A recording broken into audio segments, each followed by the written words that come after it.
Bishop Darcy. When I hear the rabbi speak, I understand why Pope John Paul II, when he went to the historic synagogue in Rome on a Sabbath to speak and pray with them, said, "You are our elder brothers in the faith." In response to this question, what is the response expected of me, of people in the Catholic faith, to God's love, to God, to the person of God? This is the response. Faith. Belief in the one whom I do not see.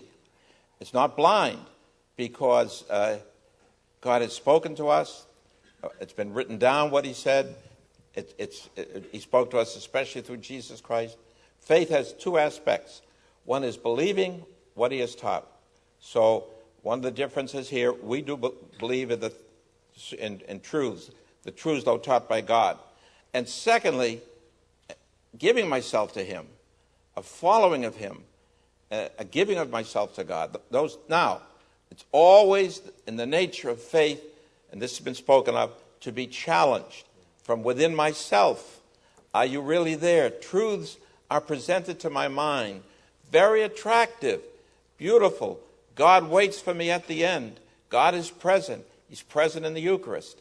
I determine, with God's help, with grace, to say yes to that, to believe it, to make it central to my life. You can only make an act of faith, in my judgment, in God, in his presence, in his teaching, with his help. But it's not blind. It's based on his teaching. God, who can neither deceive nor be deceived. How does faith grow? Especially through prayer. The Teresa of Avila, great mystic, Spanish mystic in the Catholic Church in the 1500s, said prayer is conversation with someone whom we know loves us. We're all called to this, communion with God, conversation with him.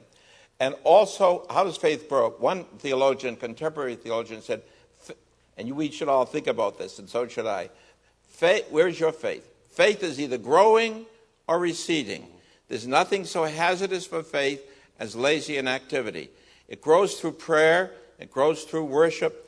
For us, it grows through the sacraments. Jesus Christ present.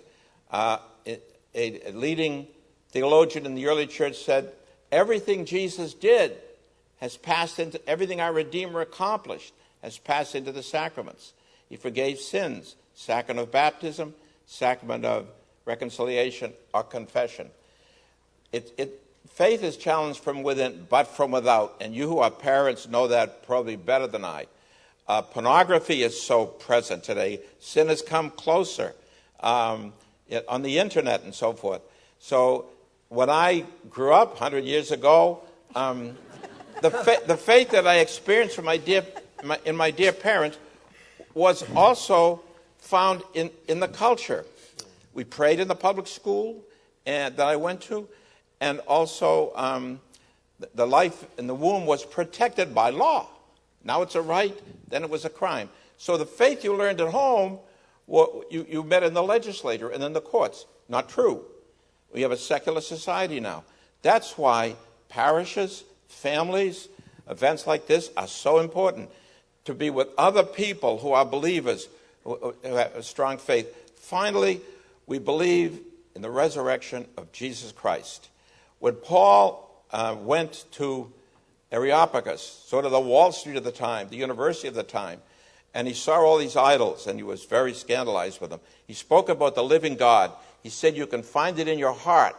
You know, he's not far from any one of us, as has been brought out here. He's not far from, in him we live and move and have our being.